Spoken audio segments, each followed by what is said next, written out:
امید پر مومن گئے خدا کے رازدانوں میں۔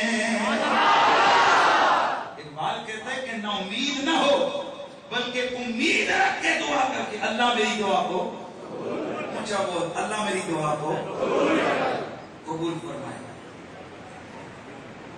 خلیفہ ہارون الرشید بڑے توجہ سے سننا ہے۔ آئے آئے وہ شیخ سعدی علیہ الرحمن نے نا مناجات کی تھی رب کی بارگاہ میں کہ ربا جب میں دیکھتا ہوں تو مشرکوں، کافروں، یہودیوں، بت پرستوں کو اتنا نوازتا ہے تو میری امید بڑھ جاتی ہے۔ میں کہتا ہوں دشمنوں کو اتنا دیتا ہے، اپنوں کو کتنا دیتا ہے۔ لیکن کاش کہ دشمنوں سے بھی ہم لوگ آگے بڑھ جائیں۔ فرعون اس کے زمانے میں کال پڑ گیا، لوگ آئے کہ تو خدا ہے، تو کہتا تھا کہ میں خدا ہوں، برسا پانی۔ اب قریب تھا کہ لوگ اس کے خلاف آواز اٹھا کر کھڑے ہو جاتے، کہنے لگا آج جاؤ کل میں فیصلہ کروں گا۔ لوگ گئے، اسی وقت اپنا خلعت شہید پہنا، سر پہ تاج سجایا، جا کر ایک غار کے اندر جھک گیا، کہنے لگا تو جانتا ہے کہ میں جھوٹا ہوں اور مجھے بھی پتا ہے کہ میں جھوٹا ہوں، کیا کروں؟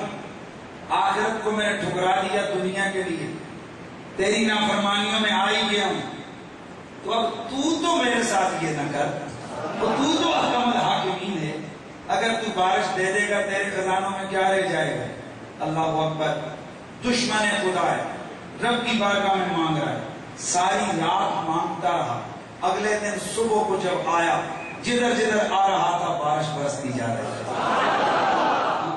تو شیخ سعدی کہتے ہیں جب تو دشمنوں کو اتنا دیتا ہے، جب تو دشمن کی بات کو نہیں ٹالتا، شیطان اللہ تعالیٰ نے فرمایا نکل یہاں سے، نکل، تو نے میرے آدم کے آگے سجدہ نہیں کیا، تو نے میرے پیغمبر کا ادب نہیں کیا، تم نے میرے نبی کی تعظیم نہیں کی۔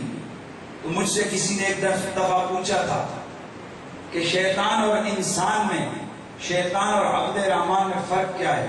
میں نے کہا عبد الرحمن وہ ہوتا ہے جو نبی کا مؤدب ہوتا ہے، اور شیطان وہ ہوتا ہے جو نبی کا بے ادب ہوتا ہے۔ یاد رکھیے، شیطان نے، میں گارنٹی سے کہتا ہوں، شیطان نے کبھی بھی سجدے سے انکار نہیں کیا، یعنی اللہ کا انکار نہیں کیا، شیطان نے کبھی عبادت سے انکار نہیں کیا۔ شیطان کی پوری زندگی کو آپ پڑھیں تو اس کا ایک ایک قدم پہ ایک سجدہ ملے گا، قیام اور رکوع ملے گا، روئے زمین کا چپا چپا اس نے اللہ کی عبادت کے لیے اس نے رکھا ہوا تھا، ہر طرف وہ عبادت کر رہا تھا۔ لعنت کا حقدار کب بنا؟ جب رب کے نبی سے ٹکر لی، جب رب کے نبی سے ٹکر لی۔ تو میں ایک بات سمجھانا چاہتا ہوں، اگر پہلے نبی کے خلاف فرشتوں کا استاد عقیدہ رکھے، نافرمانی کرے پہلے نبی کی، اور کون؟ فرشتوں کا استاد الملائکہ، کروڑوں سال کا عبادت گزار، اگر وہ پہلے نبی کی نافرمانی کرے تو ذلیل و رسوا ہو کر عزازیل فلکی سے شیطان بن جائے، تو اگر کوئی آخری نبی کی نافرمانی کرے وہ بندے کا پتر کہاں رہتا ہے؟ اسی لیے ہم اہل سنت و جماعت سب سے زیادہ زور تعظیم رسول پر دیتے ہیں، ادب رسول پر دیتے ہیں، اطاعت رسول پر دیتے ہیں۔ اس کی وجہ یہ ہے کہ اللہ اپنا حق معاف کر دیتا ہے لیکن اپنے نبیوں کا حق ذرہ برابر بھی معاف نہیں فرماتا ہے۔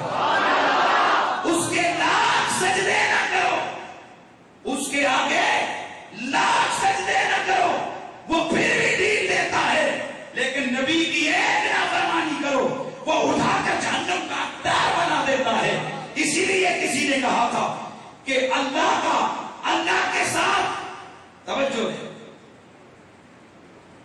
با خدا دیوانہ شو اور با محمد ہوشیار، اللہ کے ساتھ دیوانہ بن جا، اللہ کے ساتھ مستانہ ہو جا، وہاں ناز بھی کر، وہاں نخرے بھی کر، وہاں مانگ بھی، وہاں التجائے بھی کر، با محمد ہوشیار، لیکن یاد رکھنا جب دربار محمد پہ آ جائے وہاں ہوشیار رہنا، کیا پتا اونچی آواز ہوئی عمر بھر کا سرمایہ چلا۔ اللہ اکبر۔ حضرت حاجہ سیالوی رحمت اللہ تعالیٰ علیہ، اسی لیے تو آپ رضی اللہ تعالیٰ عنہ کا ایک بڑا مشہور زمانہ کلام ہے، وہ فرماتے ہیں کہ باب جبریل کے پہلو میں ذرا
اب غور کرنا، شیطان کو میرے اللہ نے راندہ درگاہ بنا کر اپنے دربار سے نکل جانے کا حکم ارشاد فرمایا، فَخْرُجْ مِنْهَا إِنَّكَ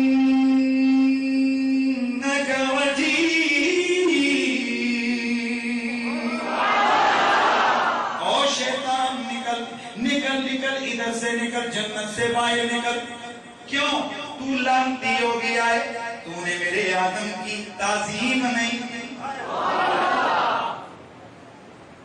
امام سیوطی فرماتے ہیں کہ اصل پکڑ یہ نہیں تھی، یہ تو بہانہ تھا۔ ہوا یہ تھا کہ شیطان نے ایک دن عبادت الہیہ کرتے کرتے اوپر نظر اٹھا کے دیکھا تو چوتھے حجاب کے قریب اسے ایک عالی شان مکان نظر آیا جو مکفل تھا۔ عرض کیا مولا میں تیرا مقرب، اس کے اندر کیا ہے؟ مالک کی طرف سے میسج آیا، شیطان ایسا عزازیل، اس کے اندر ایک راز ہے۔ کہا یا اللہ وہ کون سا راز ہے؟ جواب آیا یہاں پر راز محبت چھپا ہوا ہے۔ مالک دکھا دے، فرمایا 10,000 سال ہو عبادت کا، 10,000 سال عبادت کی۔ اللہ تعالیٰ نے پھر عرض کیا مالک مجھے اب دکھا۔ رب نے فرمایا بسم اللہ الرحمن الرحیم پڑھ تو یہ تالا کھل جائے گا۔ بسم اللہ الرحمن الرحیم پڑھا، جب تالا کھلا اندر دیکھا نورانی لفظوں میں ایک بکا پر لکھا ہوا ہے لا الہ الا اللہ محمد رسول اللہ۔ میرے نبی پاک کا نام پڑھا، اس نے پڑھتے ہی جل بھون گیا، جل گیا کہ ہزاروں سال میں نے عبادت کی، محبت کے درجے پہ یہ فائد ہو گیا۔ نبی کا بغض آیا، رب نے فیصلہ کر لیا جس دل میں بغض محمد ہو وہ جنت میں نہیں رہ سکتا ہے۔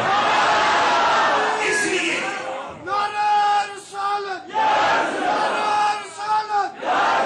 سجدہ آدم تو بہانہ بن گیا شیطان ابلیس کو نکالنے کا، لیکن اصل میں سب بغض محمد تھا اس کے دل میں۔ اب غور کرو، جب نکلنے لگا، نکلتے نکلتے پھر پلٹ کے واپس آ گیا، کھڑا ہو کر کہنے لگا ایک دعا مانگوں تیرے دربار۔ مانگ شیطان تو کیا مانگتا گئے؟ اب کرنے لگا مولا فانظرنی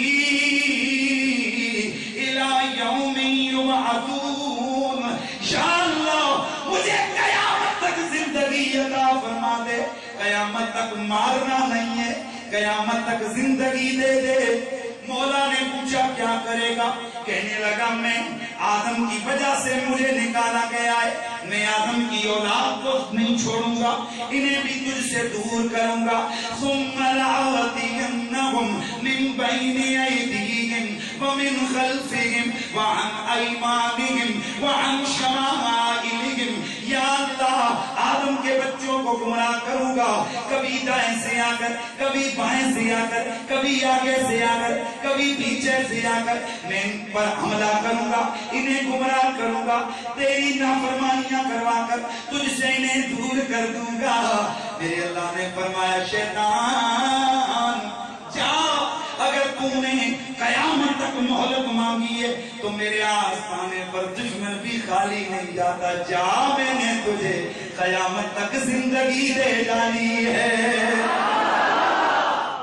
ایک اور کرو، دشمن ہے تو مانگ رہا ہے قیامت تک کی زندگی، اور اس میں کسی دوسرے آدمی کو کوئی شک نہیں ہے کہ شیطان آج بھی زندہ ہے۔ توجہ ہے، شیطان آج بھی تسی پاہمیں نہیں ہے زندہ، لیکن وہ زندہ ہے۔ شیطان آج بھی زندہ ہے، شیطان اب بھی زندہ ہے، شیطان آج بھی زندہ ہے۔ بس میرا میسج اپنے پاس محفوظ رکھنا۔ حیرت کی بات ہے، رب زندگی دے تو دشمن کو بھی دے دیتا ہے، اور دشمن رب کا زندہ، شیطان زندہ، ابلیس زندہ، رب کا بے ادب زندہ، نبیوں کا بے ادب زندہ، سارے کافروں سے بڑا کافر زندہ ہے۔ اور تیری عقل کو کیا ہو گیا کہ جو رب اپنے دشمن کو زندگی دے دیتا ہے، کیا اس نے اپنے محبوب کو مار دیا ہے؟